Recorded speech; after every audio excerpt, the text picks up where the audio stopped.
L'éditorial du Figaro. L'horreur économique par Jacques-Olivier Martin.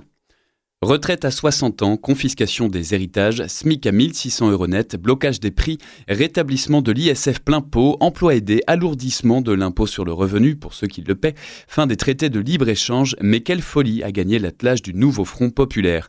Comment les Delga, Hollande, Glucksmann, ces personnalités de gauche que l'on croyait un tout petit peu raisonnables, peuvent-elles adhérer à une telle horreur économique concoctée par les amis de Mélenchon ? Car il n'y a pas d'autre mot pour décrire les outrances de ce programme.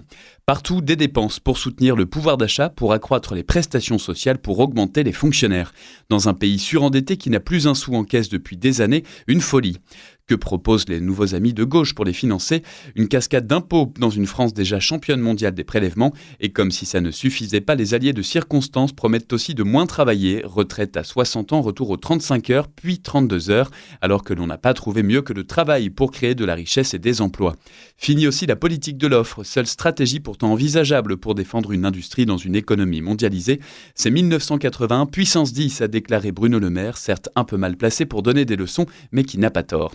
Avec une telle feuille de route, le nouveau Front populaire réussit en tout cas à faire bien pire que le programme du Rassemblement national, qui n'est pourtant pas en reste en matière de dépenses, de soutien au pouvoir d'achat non financé ou de diminution du travail tout au long de la vie, abandon programmé de la réforme des retraites à 64 ans. De quoi s'inquiéter si dans 3 semaines la majorité est écartée du pouvoir. Il se peut que le nouveau locataire de Matignon, rattrapé par la réalité, modère ses ardeurs, quitte à décevoir celles et ceux à qui il a promis plus de revenus et moins de travail.